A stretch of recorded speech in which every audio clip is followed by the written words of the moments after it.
Good evening, fellow patriots and defenders of democracy. Welcome to the madness. What are we doing? The same thing we always do. Unless you'd like to talk finance, religion, politics, and all the things that people piss each other off about.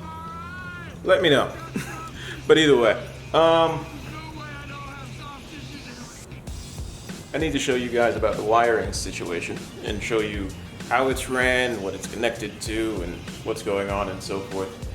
But I need to bore the hole so I can seat this radiator, or set it up so it can be seated. So we're gonna first start off with that. So that's what we're doing. All right. Take out radiator ever so gingerly. Try and ensure we don't have a bunch of dents in this thing.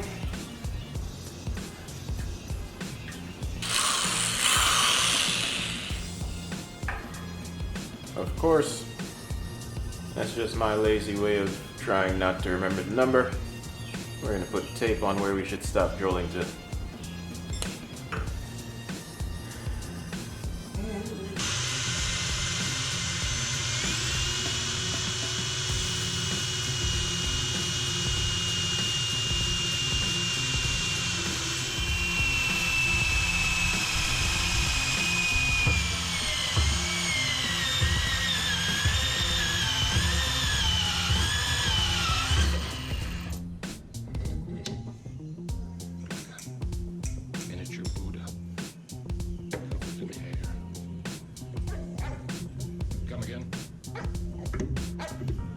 You know I don't speak Spanish. In English, please. Huh? You pooped in the refrigerator.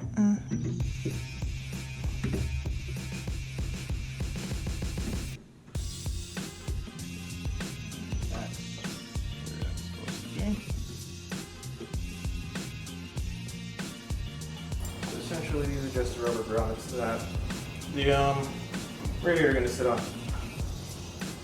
So it doesn't vibrate, slide away. Run some strips on here for all of the parts that all of it that the radiator might rub against, so it's not metal to metal contact. Let's take you for a very close trip of what it is I did here.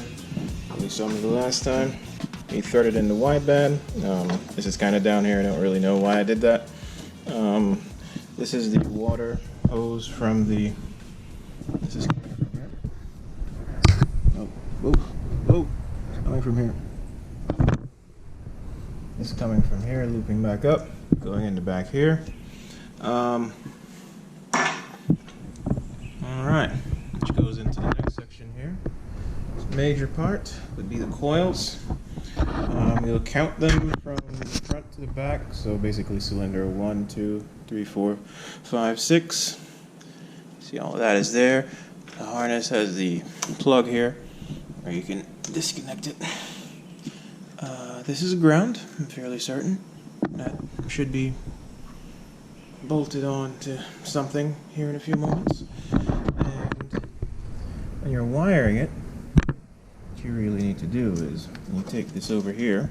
There's going to be a metal plate here where you can secure this up there so it's not resting directly on the back of the engine itself. So you run it underneath, and as you're underneath here, you're going to also start.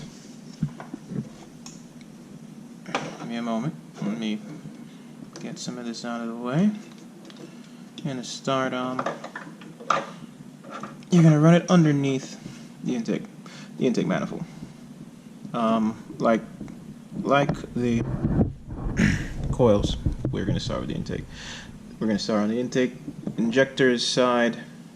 However, when you're running the wire, run the wire underneath it to present some form of neatness. It says you run the wire underneath it, so you bring up each injector through the gaps or the space here. But I decided to take injector 6 here on the outside instead of on the inside because, I don't know, they have this bracket here and I didn't feel like dealing with going behind it. So we basically did the same thing. This is the cam sensor. kind of moved right along. Doing the same thing here. We bring them each up from the bottom. And we went from there. So, to be quite honest, you went from there. This is also in the event we wanted to do anything. We also have the flex fuel sensor and fuel pressure sensor here, you know, for down the road, for, you know, when you're not comfortable with 500 or 600 horsepower and you think you need more, you have the option of upgrading the injectors and fuel rail, and most likely changing out the pump and changing the fuel lines and the filter, and basically reprogramming it, and you can go from there.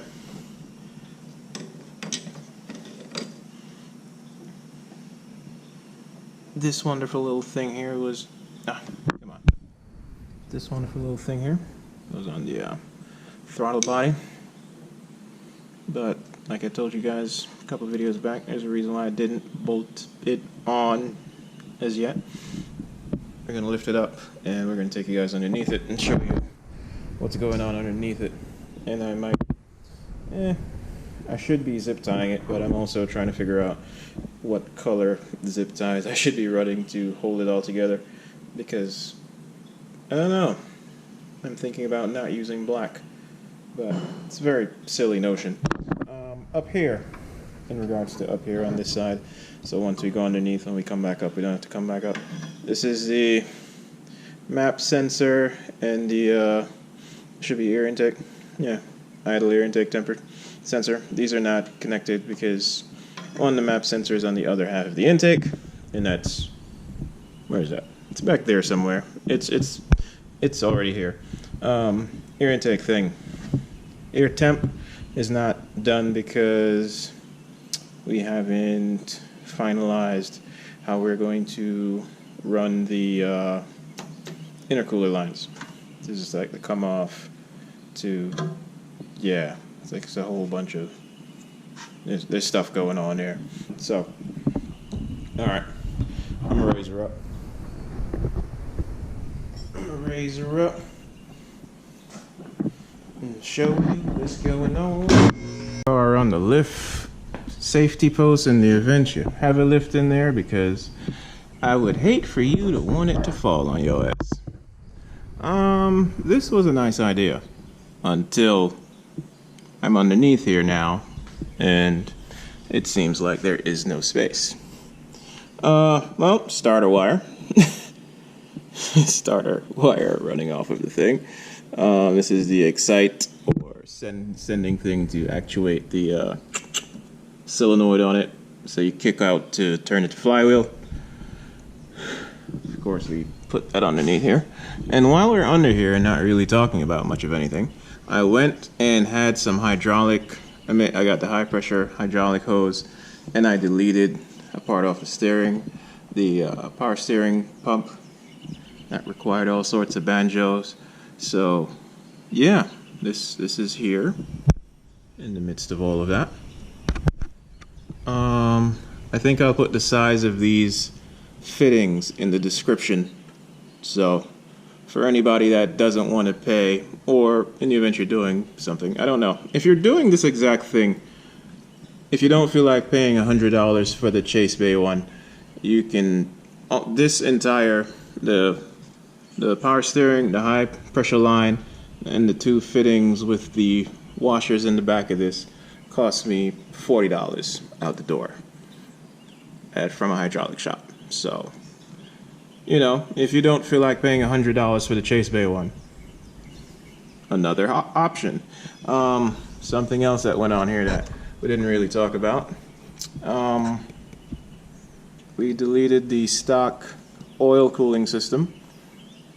The oil filter, you know, the oil, I can't even describe it. The oil filter had the hose that was attached to the metal hose I show you on the other side that I routed back to the back of the head. And we deleted that, blocked the hole on the top. And this is the adapter plate for Well, see, this is not even tight. See this? Always double check things. This is tight. It's relatively tight. What we did back here, there's a oil temp sensor up here, oil pressure sensor right here, and at the front of this, above it, I can't see. Can you see this?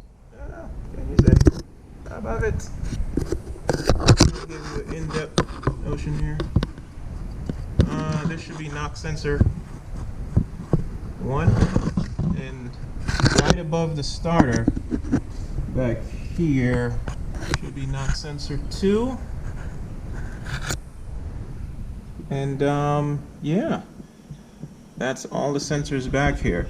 If you were going stock, you'd just have a sensor on the oil filter housing up here that you just connect the oil sensor. Oil temp or oil pressure sensor 2, I'm not sure which one it is. Because it's standalone. We are going to delete this entire purpose of this sensor right here. We don't really have a use for it anymore. And with that being said, this is all the wiring So basically what we're going to be doing here is probably zip tying all of this up. The other thing is that I think the oil temperature sensor is broken, because when I was starting it in, it kind of spinned. Like, this thing spins, it pivots up here, and I'm fairly certain it's not supposed to. So that is what is going on there.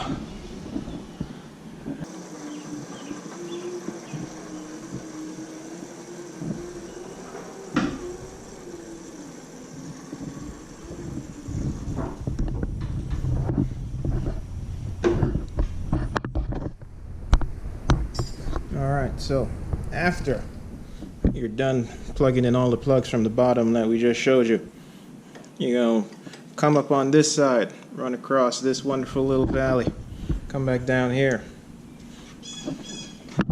What's this? That's right, it's for the radiator. This is a sensor.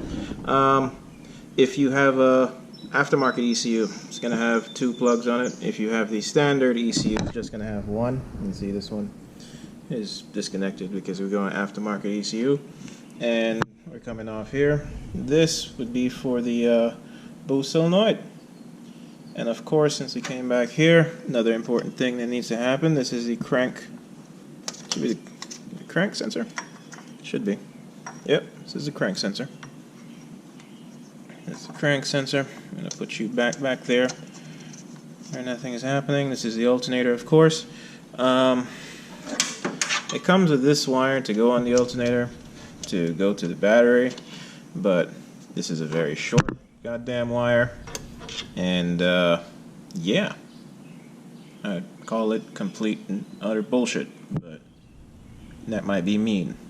So it's not bullshit, it's just useless. This is where all of this is. Where's all this? And, of course, because we have a million things just laying around, here goes the notorious thing that connects to that. Actually, here's its connector point. So I should also need to figure out where I'm going to run this bad boy. And you come back over here, connect this thing. Alright, why is everything not working right now? Ah. Nope. Ah. Alright, you know what? We're going to leave this right here while it does what it wants. Yeah. Let's connect this, and essentially go into the cab. And go into the cabin where we're going to resolve whatever it is we're going to do. We're here. Just a quick little update on what's going on. Other than that, I need to go contact the tuner person that's going to be dealing with me and the thing, so I can get like a base map so I can start figuring out running some wires to the fuel pump, sorting out like the ignition to see what, you know, I have a base map so I can start it, check things, check flow and all of that, and see what's going on. But, you know, quick update. This is what's going on. So when you see it pop back up, you guys will know the direction that we're going in and what's happening and why we're doing what we're doing, and that'll be that. Other than that, it's just been dreary as hell, and it's just been raining, man. Basically, it's been raining for like the last 2 weeks. It's been messing up a lot of little things, but yeah, man, health is wealth. You still have health, so in theory, we shouldn't really complain about anything. But like I said, something else. Well, I'm not even gonna get into that.